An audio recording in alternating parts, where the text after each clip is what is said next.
Haas either needs to get serious, or they just need to like get rid of Haas and let Andretti come in, or Haas needs to team up with Andretti.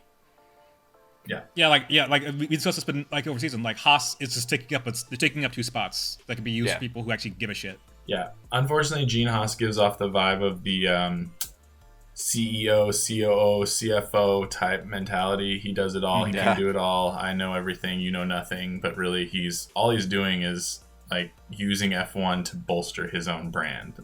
All right, we're back. Welcome to the Delta Time Podcast. You got 3 guys who love F1, so we're going to talk about it and see what we can say that's wrong and make people mad, or make people be like, hey, I was thinking that too. We got Steve, Michael, and myself, Jeff. We're going to be with you all season. This is a Wednesday video. We're going to call it that. Every Wednesday, hopefully, that there's a race, you're going to have a video from us. And whether you like it or not, you're going to hear our thoughts. So we're going to get into it. We had preseason and Drive to Survive. So those are going to be the first things we chat about leading into this race weekend next Saturday. Or next Sunday. Well, no, it is Saturday because it's in Bahrain. So anyways, I was just happy to see cars on track, guys. Like, it just makes my heart happy to see and hear the engines. I mean, it takes me back to just being a kid. Like, it's just like, car going fast, yeah. If I could have turned off the commentary, I would have had in the background more often. Yeah, I definitely feel that. When I turned it on, it's more them like, they gotta give Kimmy the Mercedes seat. I know. They gotta give Kimmy the Mercedes seat, which I heard the kid is good. The kid is good, but Yeah. No, 100%. And they probably should, but they're not going to do that. So. Yeah. No, I feel the same way. I actually kind of did have it. I basically had it on mute. Like, I would just have the screen going so I could glance over and just see the cars going. It was more like a screensaver than anything for me. Yeah. And then when, like, something would happen, like a flag or whatever, I'd, look into it. But, I mean... Unmute it, yeah. Yeah, the cars seem bulletproof. We had hardly any, like, cars fail. I thought that was the biggest takeaway that I had from it, was just that they seem, in general, to be almost bulletproof. Like, I mean, you used to have 4 to 5 cars failing daily in previous testing, so I think it's great for the sport because then you have more competition throughout the races and stuff, and less worrying about Carlos Sainz getting a bullshit penalty at Vegas because he has to replace his floor. I was mad about that all over again. Right? I know. Yeah, his floor, his whole drivetrain, the battery. Yep. I don't know, everything, the whole car for the most part. But that's just it, Steve. You didn't watch preseason, including his lower back. It happened again. It happened at Bahrain. It happened in preseason. It happened in Bahrain twice. Yes, and not only that, but it happened with Sainz standing next to the freaking drain cover, going to get a marshal and being like, "Hey, this is unsafe. You need to yellow flag this race, or yellow flag the session because something's gonna happen." And literally, as he was doing that, Leclerc comes down the straight and just like sucks it up and ruins his floor for the day. God damn it. Yeah, and so then you just got these guys, volunteers, appreciate what they're doing, but they're literally out there kicking stuff and poking it. That is not generating the kind of force that an F1 car. That's what you do. That's what you do as a general contractor. Right. You just go out and you kick the ground a little bit, and then you talk a little bit, and you kick the ground some more, and that. Watching the traffic camera video of Las Vegas of 20 people huddled around this hole in the ground with a Home Depot orange bucket lives rent free in my fucking mind still. Oh yeah. Well, my dad used to work in civil engineering, or he was a civil engineer, so he did inspection for road work. And it was always a joke because they have those stickers that they put on the back of their cars that say give them a break. And they would always cross out the B and put an R, or alter the B into an R, so it would be give them a rake, because there's so many people that are standing around because you have so many specialists. But yeah, it's good stuff. Sounds about right. But yeah, overall, I mean, it was cool. I mean, it seems like we're gonna have a tighter midfield, so that's good. I mean, Alpine looks like trash. I don't know what they're doing with their concept. It just seems terrible. Red Bull seems scary because sounds like they didn't even have their engine turned up, and their concept is completely different. I'm convinced Adrian Newey is 100% trolling Mercedes at this point. I don't know any other explanation, because it's I get it. People are gonna copy you, but still, I don't know if it would have been that necessary to completely changed the concept. So hopefully it's all legal because it's a crazy looking car. That car is fucking lats. It's crazy. Right. It's like just doing shrugs down the freaking exactly. raceway. That car has been raising some goddamn kettlebells all fucking season, all summer. Yeah. Like the muscle mass that Max lost, that car gained. But yeah, so I mean that looks cool. I mean, McLaren seems like they've picked up, but I mean, I think the big focus for us was kind of Drive to Survive. But before we get into that, I think we need the first Mad Men of the season, Michael. So with that, take it away.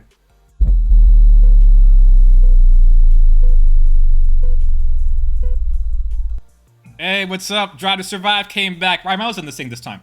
Episode 1, Money Talks. Lance Stroll's giving real big Kendall Roy energies. That's not a compliment at all. Episode 2, Fall from Grace. Nick DeVries. They just don't like him. They fired him because they don't like him. Under Pressure, McLaren. McLaren, again, fantastic work last season. Great recovery from being the worst car on the grid. I hope they do well this season. Episode 4, Last Chapter. Haas and Williams. Williams seems to be competent. James Bowles. Mwah, beautiful. Haas, garbage. Who cares? 5, Civil War. Is Alpine. Otmar is a fucking dumbass. Episode 6, Leap of Faith. It is Mercedes. Poignant. Toto said that Lewis will look bad in Ferrari red. Episode 7, C'est la vie. They fired Otmar at the race weekend and made him go through that stuff as a dead man walking. I respect the hustle. 8, Forza Ferrari. Fred Vasseur seems like the adult in the room. Good for him. Episode 9, AlphaTauri. Or Carbs, whatever, who cares? Daniel Ricciardo still there. Liam Lawson, they did him so dirty. He deserves a seat over him. Episode 10, Red or Black. It's funny. I thought they were going to discuss Lewis going to Ferrari. They didn't, but now it is very poignant. 100%. Yep, that's a good way to put it for sure. I mean, overall, I guess my question to you guys is: did you enjoy it as much as you have the other seasons? More or less, same.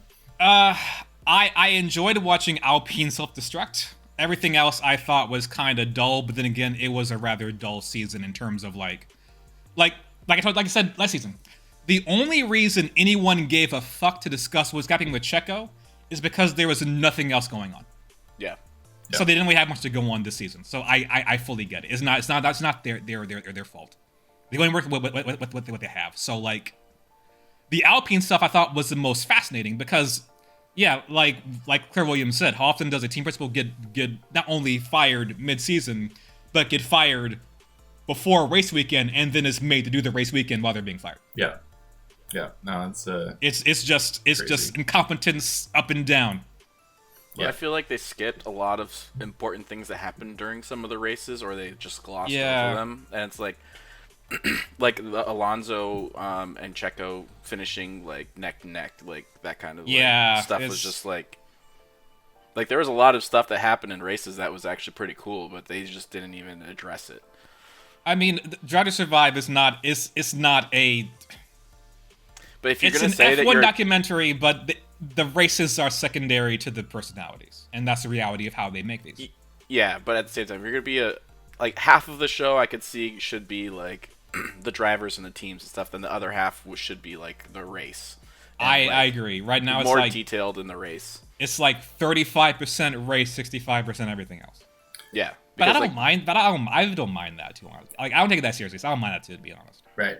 But for me, a lot of that, like 65% or whatever of them showing like the background stuff, a lot of it seems forced this season. Bro, like, you don't want to watch Nick DeVries clean a window? No. Okay. But then also, well, the scene with freaking Toto and Hamilton just seems so forced and like not organic. Like there's a lot of conversations this season that were just not organic. It was just like, hey, we need you guys to like stand here and talk about this. It was very awkward. You can tell it was an awkward conversation to have. The issue is twofold. The issue is, one, it is very obvious that the teams are contractually obligated to tolerate the cameras. Yes. They don't have a choice in the matter. And two, you can see their complete disdain for having to do it. Completely. Which means like they have to be cagey So they're conscious about what they're saying all the time. They're not going to be organic. Like even you saw Fred Vasseur, he was like, "Oh, the cameras are here. Don't talk."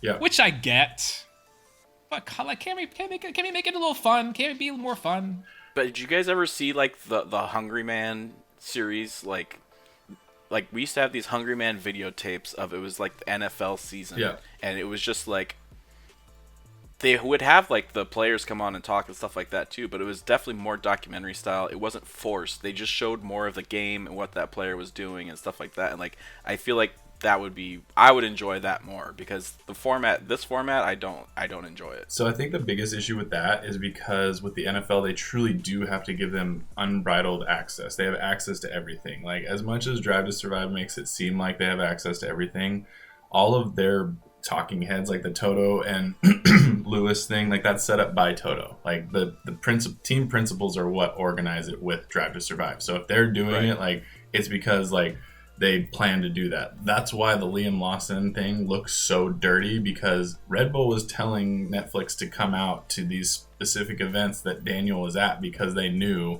like that he was going to, something was going to happen. So they're like, you might want to be at this test, track on this day, blah, blah, blah, It's basically them self-promoting to an extent, and that's why it feels so disingenuous. But at the same time, like, I think there's a little aspect of it that you either need to give them full access so you could have that Hungry Man type tape, or you need to do what they're doing now. And I think they're improving from what they had done the previous few years, because that almost was coming across as like a highlight reel that was out of date. You know what I mean? You're literally watching like a highlight reel of the season, but multiple episodes in a row. Like when they would talk about different teams, there was a lot of overlap between like races. Like you're watching Monaco 6 times, and it's just like, no, you shouldn't be watching Monaco 6 times. So like that's one positive that I have from this season. Like I definitely wouldn't be banging a drum and being like, hey, you need to watch this because it was so great. But that's not what Drive to Survive is to me. Like Drive to Survive is something that you give someone or suggest to someone that you think might be interested in the actual sport, because if they have that makeup, Drive to Survive initially is enough. Like it gives you that, that taste, that interest, like you have a desire to see it live or firsthand for yourself, But then once you get into it, that's where things start to be a little hairy, where purists like ourselves, you hear Russell conversating and you're like, that didn't happen then. Like, no, he did not get 2 laps into a race and like say his tires were dying, or like he did not like, there wasn't a conversation between him and Lewis about whatever. Like, it's not as egregious as it used to be, where they would like have like Vettel yelling at someone from another race that they were claiming happened at that race, like there's none of that. So that's good. I appreciate that.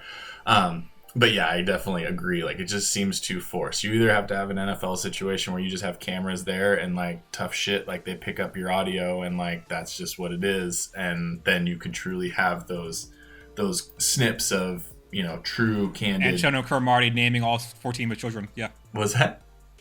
Antonio Cromartie naming all 14 of his children. Yeah, you get, nuggets like that, things that people really want to see. I think the reality of the matter is like 10 episodes might not be enough. I wouldn't disagree. Yeah, it seems like they're cramming these fuckers into these episodes as much as they can. Yeah, and they could easily do 15 then, but at the same time, like it would just be nicer if it was more organic and more like. But I'm sure some suits like, no, we want 10. 10 is the maximum. We're getting 10. Yeah, and especially from a standpoint of like production, like that's even with not having as much footage as they probably want, they probably still have mountains and mountains of stuff that they have to have hit the cutting room floor, like it's just the way it is. But yeah, I mean, I just like the way that I was nervous actually, and the one that I think they should have focused on a little bit more was like the Checo situation. Like they didn't really hit that home at all. Like you didn't even really think, like if you didn't know, you wouldn't know that Checo potentially could have lost his seat at any point. Like they just glossed over it. Yeah. And I mean, and also even like it almost took away from Liam's situation, because it almost makes Liam seem not whinier, but like the degree in which he is almost like feels let down by the situation seems greater because you're not talking about the fact that you could potentially have had two seats that were, shifted, because if Checo leaves, then you move, Ricardo up, and then the seat's there for Liam or whatever. Like one way or another, Liam has a seat, and then it just went to where Liam had no seat. And so at that point, I would fully understand why he'd be upset if that was the case. And he's 100% right. He beat the guy that is taking his seat right now, which I would 100% be upset about. Yeah, but at the same time, is like that little nugget of like watching Christian pull him to the side and hearing him talk, say, "Hey, this is Daniel's seat." Like, you don't get that anywhere else. You don't get that anywhere else. That's true. So like, you watch for that. You watch for that stuff. Yeah. Yep. No, 100%. And I think that's the cool part, is like being able to get that kind of access to those kind of interviews. And I mean, honestly, I like the Aston Martin one. When it first started, I immediately was like, God damn it, I don't want to watch this. Like, this is not the first episode I want to watch. But then, like, the more I got into it, like, yes, Lance Stroll is like, oh my God, the Kendall Roy example is 110% accurate. But then there's also a factor, like, I legitimately started to respect Lawrence more as I watched the episode, because, like, it may have just been for the camera, but like when Lance got hurt, like he legitimately seemed to care, and like went into like dad mode. And like, I don't know if I'm giving him more credit than I should, but like it just, I don't know, I just kind of respected it, because it's just like, I'm a dad first, and like, I'm his boss second, you know what I mean? Like, it just, I thought it was cool. It definitely like showed a different side of him, and like, I'm sure that's what he was meaning to do by having them, give that interview or whatever. But at the same time, like, I don't think you can fake it if it's not real to an extent. I mean, he was flying out there, like he flew out there to take care, like make sure he was good. Like, it's not, I mean, there's a lot of, dads that are not as high powered as him that are like, I can't make it to your baseball game, kid. You know what I mean? Whereas like he's in the Swiss Alps or whatever, and it's like, I'm on a plane, I'll be out there, like I'm going to take care of you, And it's like, I think about it myself. Like, if I had the ability to, like, I 100% would buy a Formula One team and a fucking car company for my son if I could, So it's like, can't hate that game, and it just he seems to be doing it the right way, from what I can tell. So I still think Lance is a waste at times, but if he continues his consistency that he seemed to be having at the end of last season, I think people have less problems with him. But I think Lance still remains quite unserious. Yeah.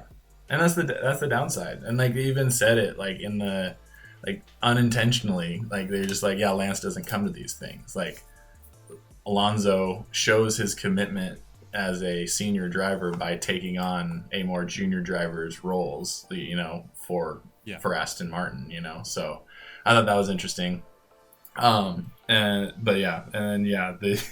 You're right. They just don't like Nick. Like, I don't even think I don't think Netflix like Nick. Like some of those edits were fucking brutal. Yeah, watching that episode, I was like, dude, they did him so fucking dirty. Like, as soon as when Michael said that in the chat, I was like, yes, they did. Like, they screwed him so hard. Yeah, like it's like from watching the episode, it seems like if they liked him as a person, they would have given him the full year. But they didn't like him as a person. No. So they used his performance as an excuse to cut him halfway through. Yeah. So it's unfortunate that he wasn't able to perform to where they couldn't, because like that's my bread and butter. Like, you can dislike me all you want, but like I'm good at what I do. So tough. Like, sorry, So I mean, then again, it's the whole. I don't think the Formula E skills translate to Formula One. No, it's electric go-karts. They're high powered. I mean, you're go-karts. not shifting gears. Yeah, it's not. It's not the same. Like, it's just not. And also, I mean, there's an aspect that I kind of get it too. Like, he kind of seemed like a smarmy shit at times too. Like, he was a little overly confident, and like there were aspects of him that like would rub me the wrong way. And like, dude, if you don't know how to shoot, like, don't be watching the YouTube video on the way to shooting while being filmed by Drive to Survive, because everyone's gonna roast the shit out of you. Like, doesn't matter who you are, doesn't matter whatever. Like, you're gonna get roasted for that. Like, and not because every guy should know how to shoot a gun or anything like that. But I'm just saying, like, if I was going to a trap competition, I would have already done all my research prior to being in that car. You know what I mean? Like, that's the only thing. And so and it's just like, I think like the window cleaning stuff, like that was supposed to be like a super humanizing cool. moment. Yeah, and it was supposed to be, and also it was supposed to be an instance of like how meticulous he is, and like if he had a good year, it would have been a shot of like, oh, I do everything precisely and blah blah blah, and then they cut to him driving and like getting podiums and shit like that, and then it was just like not what was happening. So it's like it just ended up being like, I just like a neat and tidy dirt like. So, but yeah, I felt for him, but then at the same time, I'm like, you kind of did it to yourself at the same time, like, and like to hear about the. It was a group effort. Yeah, it was a group effort. Definitely everyone contributed. So yes, we'll see. I think he's probably gonna go the route of endurance racing, and he's probably just gonna fade into the background. Yeah, most likely. Definitely. But that's the case for most F1 drivers. So that's the churn, right? Well, what are your thoughts on the Gunther episode? I think Haas is a dog shit team, and I didn't even bother watching any of their shit. I don't think they're even worth the time. They're not worth the time to me. Haas either needs to get serious, or they just need to like get rid of Haas and let Andretti come in, or Haas needs to team up with Andretti.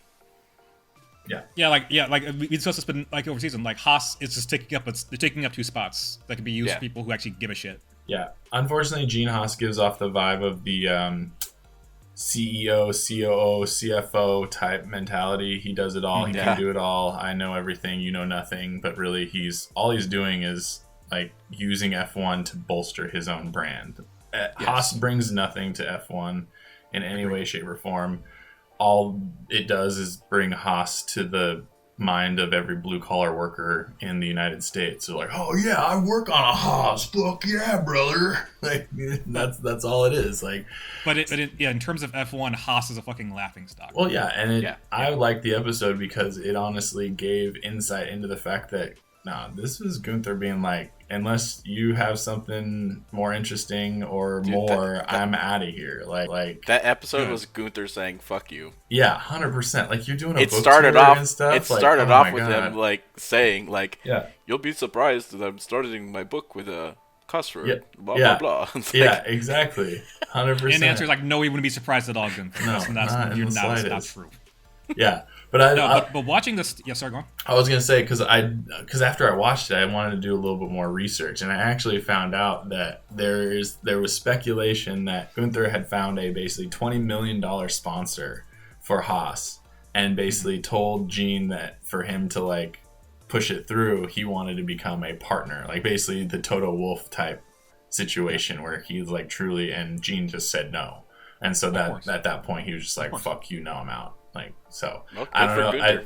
I don't know. That's just speculation, but I mean, it definitely tracks with the way that episode went and like the conversations that were had. Because again, the only downside is yes, it's the same every year with Gunther. It's Haas's dog shit. He cusses and then tells Gene he's gonna fix it. I have to call Gene. Yeah, I gotta call Gene. Yeah, exactly. Which is funny to an extent because it's like shtick at this point. But there were some conversations that you could definitely tell like that was Gunther being like, no, I'm not fucking with this. And like that's why I think they really made a point to emphasize the fact that he had stipulations in his contract that kept him out of being a principal this coming year. So and then just opposing them with Williams, who seems like they have people who know what the fuck they're doing now at the helm. Well, even if it fucks up, Claire Williams in that fucking thing. Even if it fucks up, you have more confident in James Vowles to make the adjustments. Like I think that's the key. Yeah. Like he came from a winning team, and he knows how to win. He knows what steps he need to take. He knows how to build the foundation of a winning team. Yeah. Have you guys? And he's shown that. Have you guys watched Braun yet? No, I haven't. I was like half of it. I didn't watch the other half. Dude, a majority of the senior engineers that are starting to like be in charge all came from Braun. Like it's crazy how many of them came from Braun. It's nuts. Like because James came from Braun. I think Bono came from Braun. Like there was a ton. There's a ton of people, and the more I'm seeing it, like that, I think that's was it Otmar? No, it's not Otmar. Somebody else, I forget. But anyways, it was one thing that it'd be interesting to like map out like a tree of how like who went from Braun to like all the different like leader. Like I mean, the heads of the FIA right now, or the heads of the Formula One right now, are all freaking Ferrari veterans, you know, like they were all in charge when Michael Schumacher was winning. But anyways, yeah, I enjoyed that too. It was definitely something that's like you have confidence that he doesn't think that he has all the answers. He's willing to listen to others and make adjustments as needed. And I think that's the biggest key to being a good leader. Well, he comes into the office and says good morning to everyone. To everybody. Yeah. Well, that's the number one. I mean, that helps. It does help. The thing about it is like what stuck out to me is when he said if you have to get your data right first. And that to me is like, yeah, he's correct. He's like, if you have shit data, then nothing else matters. So you're going to go in the wrong direction. Yeah. Like, he understands that building the foundation is the key to a winning team, and he's doing that. Yeah. But yeah, and I mean, he's, all right, in the nicest way possible, he's just a nerd, like, at heart. Like, he loves numbers. Like, just when he was talking about, like, caffeine, like, when he was at that cafe with that person, like, he legit, I'm like, dude, we could definitely be friends. Like, we would nerd out on some stuff for sure. Like, you know what I mean? Like, he just like, he just is so, you know, just laid back. I love the idea that, because I can't do it, like the idea that he can't remember the last time he raised his voice. I'm like, fuck, that was like 2 hours ago. Like, I wish I had that. Like, I wish I had the ability to do that at times. But yeah, and it just, you know, I think and he walks the walk too, because he very easily could have sacked Sargent last year and no one would have thought twice about it. And he truly is like giving him a shot and like letting him really, you know, see it through and like get his opportunity. So I think that's really cool. And I just hope it works out for him, because it you know, it seems like it should from a blueprint perspective. Yeah, Sargent needs to do a lot of work. Do a lot of work in off season. Yeah, it's a make or break year. So, well, I mean, put on weight. I'm sure he knows that. He definitely put on weight. Like, he definitely is like bulked up, so that's good. So he definitely seems like he's trying to get more physical, because I thought he was too small when he came in to F1 in the first place. Like, when someone like Charles Leclerc has like bigger traps and like a bigger neck than you, like, you should probably be like working out a little more. But yeah, I just saw it. So yeah, I thought that was good. That was interesting. It definitely, like, that's where the behind the scenes really worked out for me. Alpine, I don't know why I was in there. I mean, I don't really care. I thought the funniest part was when Ryan Reynolds like made a cameo and was like, oh, someone else's documentary, and that's all I really needed. And I could have moved on. I mean, it was interesting watching that team. Like, you were seeing like snippets of like an internal civil war. The pun unintended. Yeah. Between that team of like the upper management, there's a power struggle that we hear about. And you're seeing like some management kind of like talking shit about them in the public to each other. Like I mentioned, like that dude saying like there are mentalities here that are not based on a winning team used to be, and it's basically saying like either my boss or my boss's bosses are fucking stupid. That's what he was saying, and he was right in the end. Wow. So I'd have to say he's not also part of the problem, but also he was right. Yeah. Well, and that's the thing. Like, there's so many issues in that team, and it's just like I don't really know what they're doing to rectify it. It just seems like it's spiraling more and more out of control. And, you know, I don't know. Art imitates life sometimes, but, you know, it seems a little ridiculous in this perspective. But also, after Otmar fumbled both Piastri and Fernando because of pride and incompetence, it was deserved. Do you really think he fumbled them, though? Like, don't you? I mean, yes. How much of a role do you think? Because look at Otmar's freaking leadership style, dude. He was so like, we just crashed both cars. Don't let it bother you guys. It's fine. Like, no, Jeff. If you recall, when Piastri said, "Actually, no, I'm not driving for you guys. I'm going to McLaren," Otmar is out there fucking dragging that kid's name through the mud. Okay, yeah. Remember that part? I forgot about that part. Right. Sorry. So I didn't. So fuck. I did too. That's true. I forgot about that part. He was like, I expected more loyalty out of Oscar. And it's like, bro, you wanted to fucking have him on reserve for like the next 3 years. Yeah. And he's proven right now he can beat half the grid if he wants to. If he gets in the right fucking car. Yeah, Otmar unfortunately was the executive that takes his people for granted, and then when he loses one, he's like, oh, I just can get this guy over here. It's totally fine. Don't even worry. Oh, you don't want to work for me either? Yes. Oh, fuck. All right. Okay, Michael, speaking of loyalty. Uh-oh. Toto and Hamilton. Yeah. Did Hamilton go to Toto beforehand, or did he just, like, off the cuff be like, fuck you, I'm going to Ferrari? I fully believe that Hamilton told Toto he aired out his grievances and explained his rationale as to why he went to Ferrari. I'm not sure. Before? I don't know the man. Before, yes, I think he would. Okay. I think I'm going to assume that he's like, I've been yelling at the clouds here for a year and a half now, and you all said I was full of shit. And guess I'm not full of shit. Like when he said this car is not great, and they said no, you're wrong. Then he came back and said, actually no, you're right. Yeah. We all know how that feels. And it's like, them saying you were right does not make me feel any better. No. Yeah, because you still didn't. Because all you did was waste car. time, Yep. and I'm at the tail end of my career. Yep. And you wasted 2 of my prime years. Yep. Yeah. So he's fed up. He was fed up. Oh yeah. But Toto still has to take it so personally because he already took it personally that he doesn't have his 8th championship. Yes. And it's always been a personal thing for him.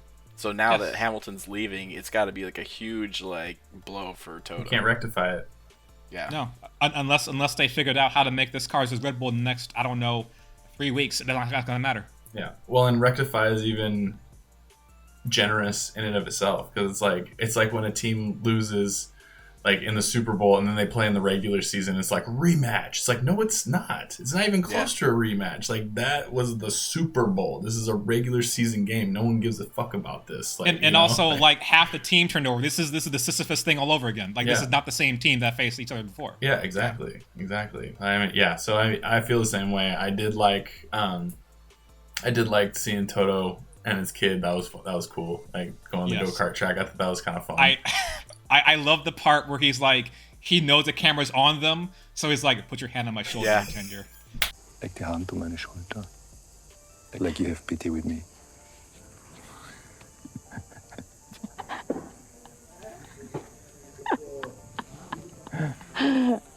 That was tough. That was very endearing.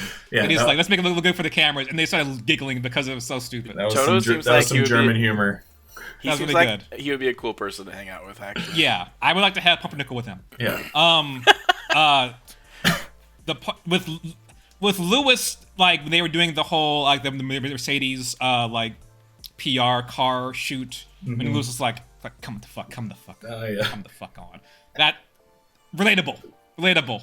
Yeah. And then he needed to burn off steam to not curse them out, so he had to go run the car down the road for a little bit. He needed to get off the rails for a little bit, and that was good. Give them the soundbite that they need to be able to be like, Lewis, come back. He was not hurting, and he was just annoying some people the way he they annoyed him. Oh yeah. Not nothing, but it wasn't that bad. So I really liked that shit. It was very much a senior management person who's fucking fed up with the company and is like, I don't give a fuck, man. Like, what? Also, the who's fuck done ever? a million of these? Yeah, he's done a million of these. Do you want me to not be here? Because I could leave. Like, if I'm disrupting too much, I can just go home. Like, it's cool. And they're like, no. Sorry, Mr. Hamilton. Yeah. We apologize. He's like, no, fire me. Yeah, just fire me. Just do it, please. Fire me. But the fact of the matter is, this season didn't have the equivalent of Toto losing his mind and yelling about his emails. Like, they didn't have anything like that this season. Yeah. Well, because that was the most Mercedes was dead inside the whole season. Mm-hmm. Yeah, pretty much. I mean, they were the 3rd or 4th best team on the grid. Yeah. And that's a reality. But that's the scene with Toto. That scene with the team principals meeting is probably the most fascinating scene to happen in that series so far, because it was a scene where they forgot the cameras were there, and it was really good. What, with Fred getting mad? No, that season with Toto getting mad. Oh yeah, and Christian saying, "Change your fucking car, then don't bother us with this bullshit." Oh, yeah. and then you have Mattia and Gunther trying to keep their shit together, try not to laugh out loud while he's doing this. Yeah, it's no, everybody is way too aware of the cameras now. Yeah, that's the reality. I agree. And and you just have to be in a situation where you have just satellite dishes and boom mics everywhere, so you're picking up everything candidly. Exactly. That's the only way that you're going to get the stuff that the purists want to see. And that's the thing. Right. Drive to Survive isn't for us. You know what I mean? No. Right. It's for us in the sense that we have an itch and we're like, cars on track, storyline, cars on track. Okay, cool. That's pretty much it. But even then, it's when it comes to F1, I am a huge how the sausage gets made connoisseur. Like, when we're watching races, I'm watching the team radios more than the goddamn race. Yeah. Like, I love seeing, like, what's going on in the background, who's panicking, who's not, what just happened, them trying to scrap. Like, I love that shit. Yeah. And Drive to Survive gives you, like, a little bit of that, but that's not what it's here for. Yeah. Yeah. No, I agree. I agree. So, I didn't notice this last season, but I did notice this season. There's no Alfa Romeo. Wait, you're right. They didn't bother with Alfa Romeo, which, to be fair... I tried looking it up online, why, but I couldn't find anything current. No, I could tell you why. They were nothing good happened, nothing bad happened. Yeah. There's nothing to discuss with them. Still, like, I don't know, like, talk about Bottas's calendar or something. Like, talk about Bottas's butt. Yeah. Yeah. I don't know. Like, there's still stuff that happened with the team. Like, they just switched over to Sauber steak. Like, what happened with that? Like, yeah. I guess that's just more a next season thing. That's what they do preseason in episode 1, right? I guess, but like they can allude to it like the same way they alluded to Hamilton leaving Mercedes. That was bigger than that. Like, that's a bigger deal than. I'm just saying, they're aware of the sponsors. You covered every single team except for Alfa Romeo. Why? Well, and they were aware of the switch. Boring. Well, they were aware of the switch before the end of the season, so it would have been very easy for them to cover it. Like, yes, the Hamilton stuff is way bigger, but like that happened 2 months after the season ended. But there's also stuff going on with Zoe and Bottas. Like, we could still talk to them. Like, I still want to hear what they had to say about the season, like stuff like that. No, bro, we have to see Daniel Ricciardo drive up and give his car to concierge at Vegas. It's more important. Oh yeah. That was good. That was good that Sargent and Alex made fun of the fact that like the most happy people that Daniel Ricciardo's coming back to Drive to Survive. Yeah. Alex, I'm pretty sure they legitimately creamed in their pants multiple times. Oh yeah. Oh, you know, because like especially when losing Gunter now, they really because who are the stars? It's Gunter, Christian, Toto, Daniel, basically, right? Yeah. So Gunter's gone, Daniel's back, Christian, we'll see in 2 weeks. And if the thing we hear about him is true, then fuck that motherfucker. Yeah, we'll get into that once we have more. Yeah, once we have information stuff, but yeah, we'll address that when it comes out. Once less rumors. But like, it's 4 main characters. Christian Horny. Christian, goddamn. We'll just call him Christian Horny. Allegedly. Christian Horny. Yeah. Yeah, allegedly. But yeah, Christian allegedly horny. Yeah. I was the only thing I will say on that is just like, I don't care who he is. I don't care how high he is. If he fucked up, get him the fuck out of there. That is not a team I want contaminated with this bullshit. If you are a sex pest or enabling and protecting sex pests, then you shouldn't have a fucking job. Yeah, exactly. So, anyways, we get into that once we have confirmed information. But yeah, correct. But like the fact is, like, they're unless you're going to discuss how. I mean, I know people. I think the issue we have in general, and I'm saying general with like sports fans, and I think it's a problem, is that they tend to find greatness to be boring. I find what Red Bull did to be fucking incredible. Oh, yeah. Fucking incredible. Because we know how where greatness is. And that was arguably the most successful F1 season of all time. In a sport where that is rare. And they should be put on a pedestal deservedly. Yeah. Because it's fucking insane what they're doing. Every other team is doing their absolute damnedest to stop that, and they can't. That's what I mean. Like, it's incredible. GTS just freaking glosses over like all the records that were broken and everything. Like, there's a lot that happened that just. So, there's so much substance that's missing, and it's just like, it's so it's just lukewarm for me. The whole season just lukewarm. Yeah. It's just very like bland. But if they were to focus on Red Bull too much, wouldn't you have a problem the other way? Because you're like, we all know about this. Like, we don't need you to like focus on it. Like, that was my only. It's 10 episodes. There's 10 teams. Yeah, you can have one episode for each team. That's pretty good. I didn't even think about that. You're right. It is. You could definitely do that. I mean, that you had 2 Alpine episodes. Why couldn't you have had an episode about? But also, who knows? Maybe they did, and maybe with all the stuff happening with Red Bull, they didn't want to give them a full episode. You know what I mean? Like, I don't know. Like, there's an aspect of that, like, because I don't know. That was the only thing I still thought left an entire team out. Yeah, I know. It's crazy. I that was the only thing that I kind of was like thought was a little weird aside from the Perez thing. But at the same time, I almost respected it because it was like back when Mercedes was being dominant, Drive to Survive didn't focus on them. You know what I mean? True. They didn't. Yeah. And I think that was a good thing because like you want to highlight the competition or like the fights that are happening that maybe aren't as front and center, you know? So like I kind of liked it. But yes, I think that there's a level that if you reach, like Michael's saying, like you should probably give them a mini docu-series about their success, you know? But at the same time, I'm going to assume that when the Christian news came out, there were, let's say, at least 2 teams meetings that happened discussing what to do. So I agree. So yeah. But yeah, so who knows? Go ahead. I think it was most hurt by the fact that it was that in terms of drama, there wasn't much happening apart from Alpine and them firing DeVries. Yeah. Like, that's really all that happened. Regardless of what's happening with Christian, like you still can't let that undermine the success of Max and the Red Bull team.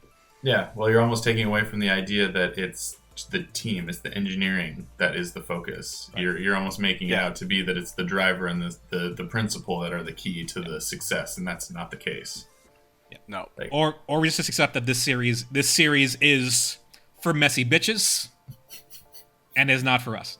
I mean, I'm okay with that. As a occasional messy bitch, I say. So, yeah. I mean, I'm all for that. I can fully get behind that. Because everything we were asking for, we're basically like the F1 Inside Story series they do every now and then. Like that's basically like what we're asking for. Mm-hmm. Well, the 2 other things I wanted to see was the trophies getting broken.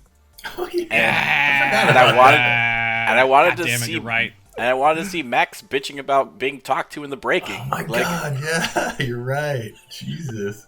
I fully forgot about that. That's funny. The trophies seems like that was built for them. I'm surprised they didn't go with the especially 2 in a row. Like that's the thing. Yeah. Like 2 in a row. Like that could have added some humor and a little like backstory-ish thing. Like Yeah, and there was plenty of audio of like Lando talking about it. They could have literally clipped from multiple locations without even having to do an interview. Same pace as Hamilton. Please, no talking and in the braking. Understood, Max. Gap 3.6. No talking and the braking, man. Yeah. So no, that's a good one. I didn't even think about that. That would have been funny. And I'm sure someone there wanted to as well. And they were probably like arguing down about it. Yeah. Like we're doing 2 Alpine episodes instead. Okay. Right. Yeah. No, I'm sure someone's like, that's a dumb idea, but I don't pay me enough to care. So yeah. I bet you the Alpine episodes though are because of the Ryan Reynolds like investment and shit. They probably played a huge role in it. Probably. I wouldn't doubt it. They probably paid for more airtime. But I will say it did not do Ocon any favors in my opinion. I am not a fan. Like I don't really care for him as a person or driver, honestly, after watching him kind of interact and stuff. I'm just like, who are you? Like, what are you talking about? Like, no, I don't like that. Pierre was very respectful and like the way he talked about him and like why they weren't like friends and like basically made it very apparent that it's Ocon that like doesn't want a friendship or whatever. And like Ocon just seems kind of like a little bitch, honestly. Like he races dirty. Like he has a history of racing dirty. I mean, literally in like the first Drive to Survive, he caused Max to crash because he was trying to unlap himself and then like made fun of Max in the post race, and that's why Max pushed him. But like they make it out to be like Max was just this hothead that like, you know, went crazy, and like that's the kind of stuff that I think is, I don't have any kind of respect for that. And last season it was practice. Ocon like ran into Alonso, and Ocon's like, "Fucking Alonso," and Alonso's like, "Oh, Ocon, is he okay?" Like, I think he ran into him. Yeah, exactly. The issue is Ocon drives like a dickhead, but doesn't own it. Yeah. Like Alonso drives like a dickhead, but Alonso owns it. Yeah. It's like, it was my space. Ocon doesn't own it. Yeah, and he owns it like half. He's like, insincere. Yeah. He's insincere. He's like, I just want to win. I'm never gonna, blah blah blah. I'm like, okay, that's fine, but like, That's everybody. Cool. it's every racer ever. So that doesn't make you special. So, anyways, that was one thing that like maybe if there wasn't 2 episodes, I probably wouldn't have felt that way. But after a while, I'm just like, I don't fucking like Ocon. And I used to cheer for him. Like when he lost his Racing Point seat, like I thought that was fucked up, and I was glad he got back in, But like the more I see him, like I'm just like, let's go. And away. Also, the one win he got is because Fernando was just fucking loses. Yeah, and that was the thing. Like when he said, I got Alpine's first win. I'm like, I was like, okay. That's a team effort. I'd say Alonso if got Alonso you your first win. Let Lewis by, he would have cucked his ass. Yeah, he shouldn't be talking shit. Exactly. So, anyways, that was the one personal thing that I was like, I think I legitimately had more respect for some drivers, and that one was one that I'm just like, not feeling it. But for me, my favorite come out of there was probably Fred. Like Fred seems like he knows what the fuck he's doing. Is it okay if we ask you some questions? Yes, but I'm not in the police station. Great. I remember there was like I seen episode 10. He was like, "Or should I make you handsome?" He's like, "Too late for that." Well, during the Vegas FP1 when they shut down and they had the team principals on the TV, like I didn't watch any of that, so it was kind of cool to see that in TTS. Yeah. And Fred's just like, "Don't ask me any questions. I don't want to talk about it right now." Like. And he basically said right there on TV, like, I'm pissed at the FIA right now that this happened and all this fucking shit. Like, don't fucking talk to me about it. Like, yeah. No, so I do like the cut from the message from who's the most vain TP, and then it just cuts right to Toto. I'm like, it's Toto or Christian. It's one of the two. They go back and forth. Yeah, I don't know. And Toto, and at least Toto just comes by it honestly. Christian, like he just seems like he's doing his own thing, whereas Christian. Toto's description of him is still accurate to this day on I forget what season of Drive to Survive. Christian Horner is like a little terrier. It's always nipping at your heels and always just being a pain in your ass and like, just... Yeah. I don't know. It's very accurate. It rings true time in and time out and, Yeah, Christian still has the underdog mentality, but the fact is that mentality is how that team got so good. Yeah. So, Yeah. And how the team stays so good for the time being, allegedly. So yeah, Well, yeah, and a really good aero department. And it helps. But also, but all that entire team is like excellent. Mm-hmm. All of strategy, pit, all of it. They're excellent, top to bottom. Yeah. So yes, I'm sure Adrian Newey on the payroll helps a bunch, but it's not just him. Yeah, but I also wouldn't say it's just. Christian Horner is not the only person that's going to hold people to a high standard to make sure that the Red Bull way is done. I think there's a point where like you can, the culture starts to take over, and you're going to have different versions of it, but it still is just as high level, and it doesn't take that kind of old school. You fucked up once, you're fired. You know what I mean? There comes a point where it's like you need to be more reasonable because. Every one of those freaking engineers you let walk out that door is walking into another team and giving all that inside IP to them. Like there is a reason. It's already happening. I know there's the reason why McLaren recovered within a season. It's because they have Red Bull Aero team that they've hired, and like same with Alpine. They talked about on the show. Like they had a bunch of aerodynamicists that they've hired. Like that was. Did they hire the shitty ones? What? Did they hire the shitty ones? Oh no, not Alpine. Alpine was talking about. McLaren, sorry, I misspoke. Okay, Alpine doesn't have any. I'm like, they must have that was the thing. They were talking on the wall about how McLaren and it was Aston. How Aston Martin. Isn't Mike Crack like a former Red Bull dude? Yeah. Yes. Yeah. Well, and then when they split McLaren from one like team principal who was like in charge to being the three, one of the three was a senior Red Bull aerodynamicist. So like that. Again, like last year, that was again what was helping, and it probably didn't hurt that Red Bull got picked up at Monaco. Yeah, those floor designs really developed quickly once Monaco happened. Into the wall. Yeah, Checo's getting a little side paycheck from the other teams to crash his car a couple times through the season. Yeah, we just need you to get the car lifted up without any covers on it. You can do that. $500,000. Yep. But yeah, so and then I mean, last but not least, I think was Ferrari. I thought it was cool that they got they got focus, and it was cool to see like Charles and Sainz. They seem to have respect, but still be very competitive with each other. But it's also it was fun to like have people be like, "What the fuck are they doing?" In Monza, like what the fuck? But when they had that like in the moment, you're like, what the fuck are you all doing? Oh no, but it was just even crazier when you had, like they were doing interviews with people that were in the stands, and like you have like the Tifosi, you're like, why are they doing this? Like I just don't understand. None of them could have.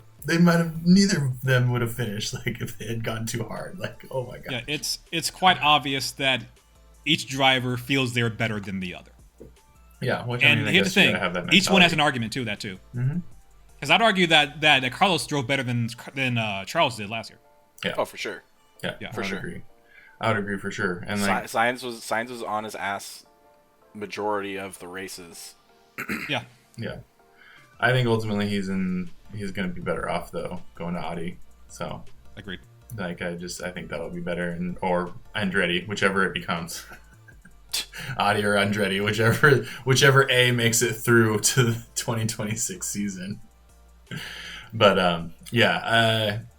with the way that team names are this year, it could be like Audi, Andretti, other sponsor. Yeah, exactly. It's a word problem for math instead of an actual name. Sauber F1 stake. But blah, blah, blah. Yeah. So Sauber. We're calling them Sauber. Yes. Yeah. Well, like we're calling Racing Bulls Carb. Well, and they're putting kick on their display name because they can't have steak in they can't have kick, or they can't have Sauber in certain countries because it's steak. Is it steak? Or sorry, they can't have steak. It's gambling. It's gambling. Yeah. So they can't have steak. So like I noticed in practice their actual emblem on the actual like timing sheet is kick, even though it says steak on the side. Well, of the got car, a lawsuit from it was like Sweden or Norway or something like that. They got a lawsuit because the steak is so prevalent on their website and stuff like that it's against the law in that country. So they got a lawsuit. They had to pay out the ass for it. That's hilarious. But yeah, so I thought that was. But I do like their livery the best though this year. Oh yeah, it didn't look good in the like reveal, but then like once it hit the track, I really liked it. Like at first, I thought it was stupid because I'm like, I don't know, I feel like they're just trying to do like a Tron thing. Like it just seemed kind of weird, but I think it was more of like the digital reveal that gave it that vibe. But then seeing it on track, because I love that bright green. I mean, like got it all over. Like I love that. Me too. Fluorescent type. It just sticks out so well. But yeah, so it looks really good on track. I think I prefer Aston Martin's dark green. I think it looks cooler. I think Sauber had like the coolest presentation too. Yeah, the ones that I saw. Yeah. So Michael, I agree with you from a standpoint of the color that I would put on my own like car. Like if I were to have like a sports car or something, I would probably go with that like Aston Martin green over like the steak green. But that's just because I'm not that type of I'm not gonna buy a Lambo and have it be orange or like bright green or whatever. Right. Like I'm gonna have it be either a dark green or it's gonna be like flat black or gray because that's just who I am. But so I agree with you, Michael, from the standpoint of like Aston Martin is definitely a more elegant color for sure. But I'm just happy that we had at least half the grid that were really painting their cars, because I think that's the other thing that kind of sucks is like, come on, you gotta paint your car. Like you can't have it be at the same time. That's part of the engineering aspect of it, though. Is where can we cut weight, and so it makes sense to me. I get that. I think it should just then be mandated. I think there should just be a percentage that you should like. There's a percentage of your car that should be painted, and like carbon fiber should only be like an accent. Like it should be like the third color, right? I could get behind that, but like. The way Haas and Alpine did their cars, it was just like, that's so ugly. Like, just, ugh. And, like, they were the first ones.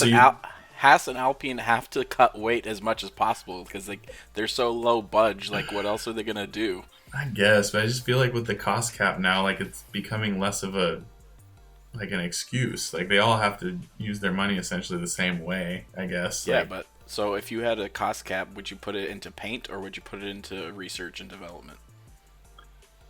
I mean, how much? I'd have to know how much that paint's really costing them. Like, I mean, again, they're that much dog shit that how much is that paint really helping? I know. them? I'm just saying. Maybe it's pennies, but at the same time, it's still money.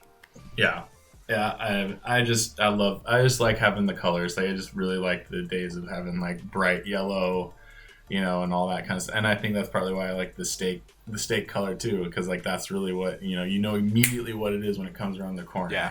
Whereas like even sometimes back in the day, like you weren't 100% sure if it was a Ferrari coming around the corner or a Red Bull because they were so dark. You know what I mean? Like you had to like rely on seeing the air scoop on the top to be able to identify who it was. So yeah, I just think that maybe that's the old man in me. I'm just like, just paint your cars. But I understand the technical aspect of it for sure.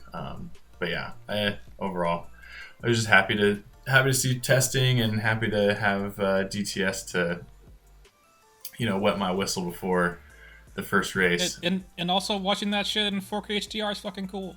Yeah, it looks great. It's a lot of fun. They shot the cinematography of that series is always fucking quality. How did they not get the fucking Mercedes camera shot though? That new one where they actually go with the undulation of the track. Like they should. Like I don't know how they didn't get a hold of that. Like that would have been my number one goal. Is like DTS was like, we need to show this in 4K HD. Like we need to show Alonso's car like undulating like as he goes in full quality.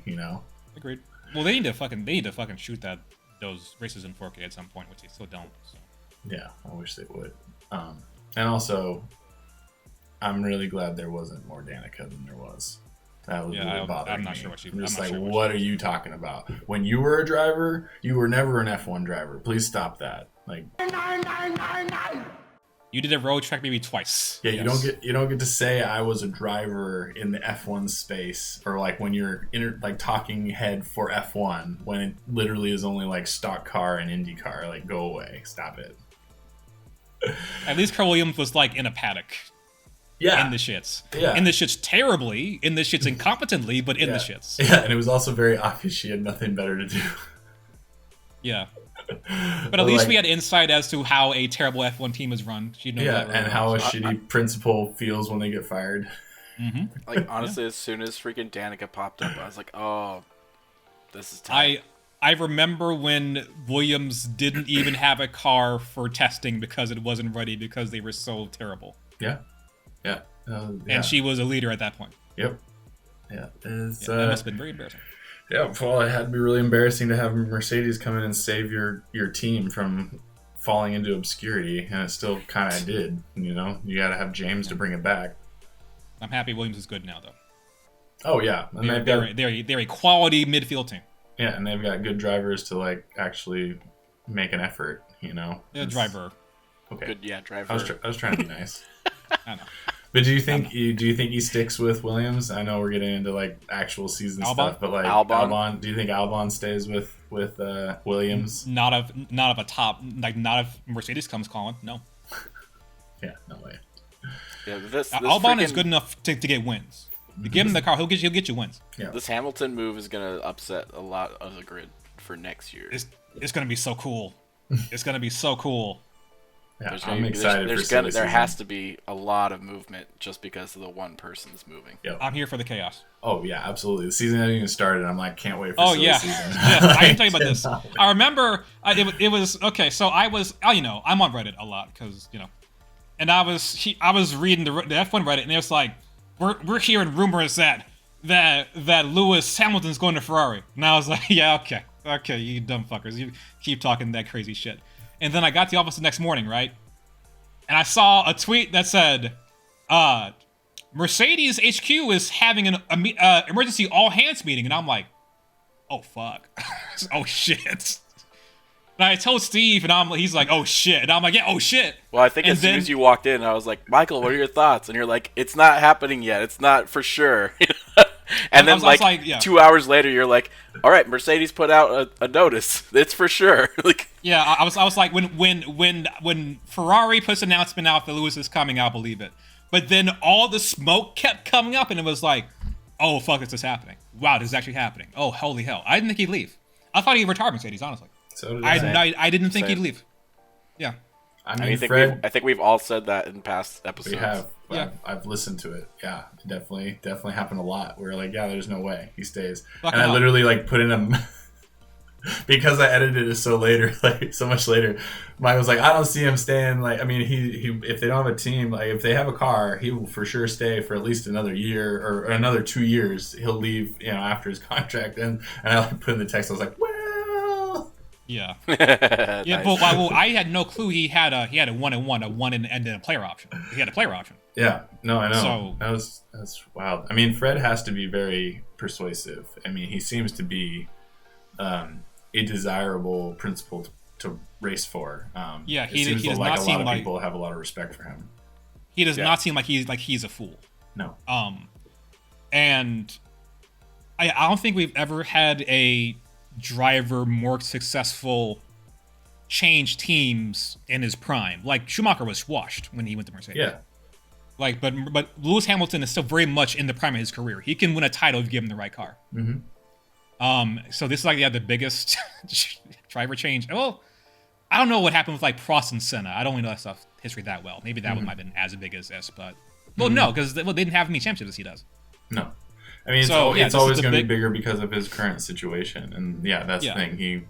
To quote him, he needs to reclaim his 8th title. Which I agree with him. Yeah. But then So, does yeah, Russell that- does Russell become the number 1 driver for Mercedes though? Fine, unless Fernando shows up. Yeah. Unless Fernando shows up.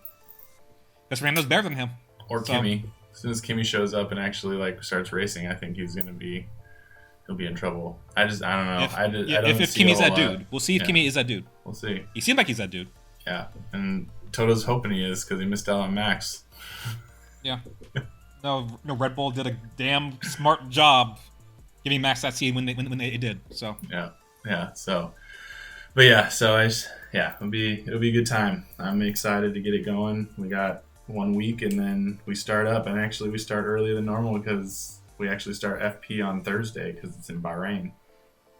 and I think the race is on Saturday this time. Yeah. So Let's that'll see. be cool. I can finally open the F1 calendar website, which changes the time to local time. Right. Yeah, it is Grand Prix is on March 2nd. So yeah, this Saturday. This Yeah. Saturday.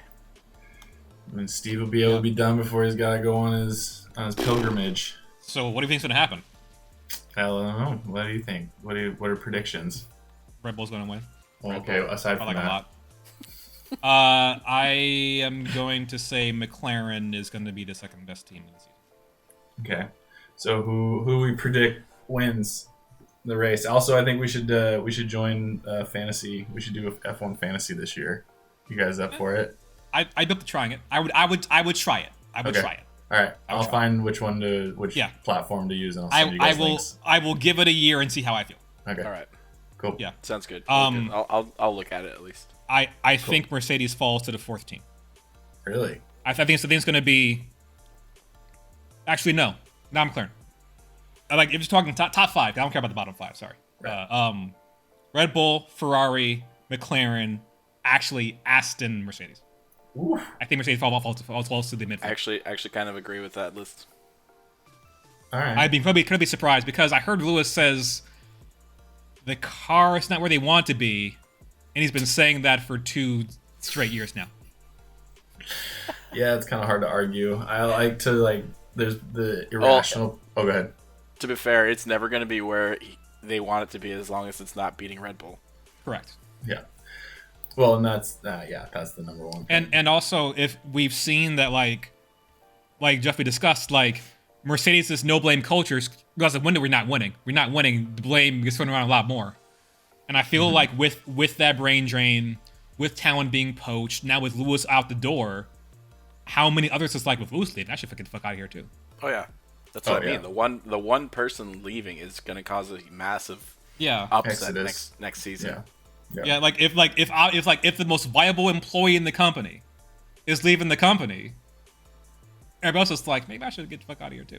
Well, So I feel like I that- think this is the continued downside of Mercedes down to the midfield too. Yeah, and I think that started happening as soon as you started seeing guys like James Yeah. getting their positions. As cool as it is for them, I also think they had that Patriots mentality, not to bring up another football reference, but like as long as we're winning, like I want you to do your job, you stick around, you like continue to reap the benefits of the success. And I think after there was 2 years of not being successful, that like the real smart ones that are really making the difference are like, hey guys, what's up over there? What's going on? That's cool, McLaren. Might wanna get when Tom was here, it's great, and Tom's not here anymore. You know what? Maybe Tom had the right idea. It was like, But even then, so Russell's still a viable driver for Mercedes. Yeah, no, Russell's good. With Hamilton leaving, if depending on what seats open up, what keeps Russell there? Yeah. If this car this year is shit, like even Russell could potentially leave. Well, Russell wants to prove himself as the number one driver, and he hasn't done that yet in his career because he hasn't been able to. Yeah. So, Russell will be like Lando. He'll stick around through thick and thin for the ability to be the number one. I mean, Russell had a few chances last season, but he kind of fucked those up. Yeah. Was that my? Yeah, the one in Singapore is the one that sticks out. Which that's just bad luck. That's just bad. Yeah. Lando hit that wall right. Russell didn't. That's just bad luck. Mm-hmm. Yeah. What were you gonna say, Michael? Do you disagree? I forgot what I was going with that. I will try to. Lando. I was mentioning Lando. Yeah, no, because they had a car that could challenge for wins. If they were still the 8th best team on the grid, he wouldn't be saying that. Fair. That's true. That's true. Yeah, I mean, I guess my prediction is going to be, I think Red Bull, Ferrari, I think Aston, McLaren, Mercedes. I think Aston You don't trust like Brown, huh? I do not in the slightest. I think that their success is in spite of him, honestly. I think he's a really good executive when it comes to talking to his board members and all that kind of stuff, but I think when it comes to actual racing and cars and engineering, I don't think he knows shit.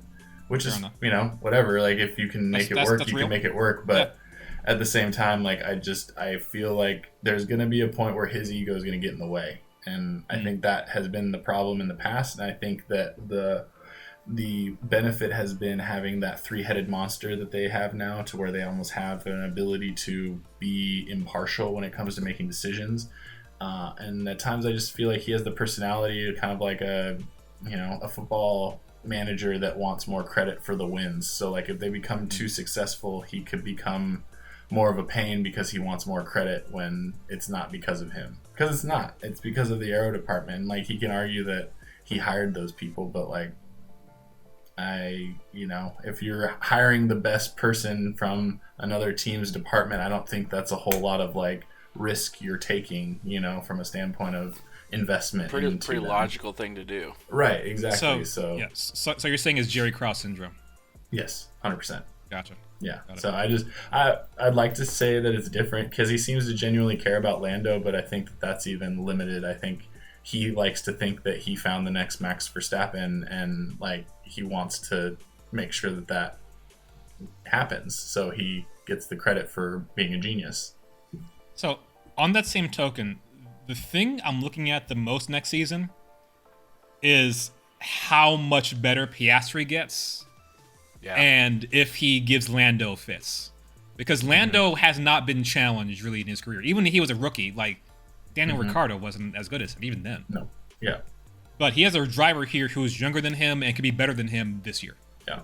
And he has the temperament too. Like him and people like Piastri and Lawson scare me more than anything because they're so level-headed. Like that kind of like chill. That kind of chill is so important in a like position like this. And like the more you can like disconnect, and the idea of like going slower is going faster. Like that just naturally comes to people like that. So I'm interested to see how he does too. I think that could add to the silly season as well if he gets a good seat off, another good seat offer. If McLaren starts to falter. Piastri won a race asterisk like last year. Like Piastri shown that he is that dude. He's shown that if you give him a car, he will give anyone fits. Yeah. And Lando has not been shown like that in his entire career, at least in F1. Yep. So I'm curious at how he's going to react to someone who, by the end of the year, could be the clear number one driver on that team, and how he deals with that. Yep. It'll be fun. I'm excited. I know you guys are too. So we'll just have to get into it. So Anyways, unless you guys have anything else, I think we're good to go. I don't think I have anything else right now. Cool. Who gets the Mercedes seat? I mean, it sounds like it's already given to that Kimmy guy. No, I heard the rumors that they just put him in Williams. What was that? They gave rid of Sargent and they put him in Williams. Oh, really? I don't know. I feel like Toto wants to be so aggressive that he may put Kimmy right into the seat. Or there have been rumors going around that Vettel still wants to race. And I think that'd be cool if you put Vettel That'd be in the cool. seat. I don't know if it's a good idea, but it'd be cool. I don't know if it's a good idea either. I just want to see it. Because I think, like, I'd rather have, like, obviously Fernando, but, like, Alex Albon. It's going to depend on the car. It's going to pick. depend on the car this year. Yeah. If the car's shit, no one's going to want to go there. They're going to have to get a different driver than someone that's on the grid right now. Okay, let me throw a name out there, and let me gauge your reaction, okay? Valtteri Bottas. I mean, yes, but I don't know that he would. I don't know that he would want to come back. I think he's having too much fun. Just like he's like doing the Kimi Räikkönen thing. Like, I don't have to do this. I do this for a hobby. Like, this is just fun for me. Like, it just seems that way right now. Also, it would depend on how ugly it was, basically getting fired for George. Oh yeah, yeah. I mean, how much of a grudge he holds against that. I mean, I could see probably Gasly or Ocon too. Yeah, I'd like Gasly there. I mean, my serious prediction would be Alonso, because I think that they would want to have someone that can come in and win right now, and I think that Alonso, even with his age, like, has proven that he can do that. I don't think Alonso would go though if the car is shit. He's going to stick with Aston. Like, if Aston's better, he has no reason to go there. Gasly he just wants the money. Gasly would be going, even if a Mercedes is shit, Gasly would be upgrading by leaving Alpine. Right. But what I'm saying is that if they have improvements they would have to have improvements this year. That's the only way that Alonso would go. Yep. They would have to prove that they can compete, and like that Podiums. would be Podiums. podium. Yeah, podiums, exactly. Yep. So like that would be the only scenario. If not, then yeah, I think Gasly would be a good one for sure, because I don't think he wants to be in that French team anymore. But considering that Albon is like with Williams already, they might still get him first. Oh yeah, and they should. Just walk down the street. Just walk across to the other office and be like, "Hey, Alex, we need to talk to you for a moment." Yeah, exactly. Yeah. You know how we gave you the Williams seat? Well, we want you to take a better seat. Yeah. See this stool you're sitting on right now? We want you to sit in this recliner massage chair instead. Yeah, and he's earned it. He's earned every bit of that. 100%. He put that Williams in places it fucking had no business being. Yep. Yeah, absolutely. But only time will tell, right? Can't wait to get into it. So, as always, like, subscribe. Thanks for coming along with us, everybody, and it should be a fun season. We'll see what happens. All right, it's already nuts. Yeah. Goddamn. Yeah. Season hasn't even started. It's already nuts. I know. I can't wait. I love it so much.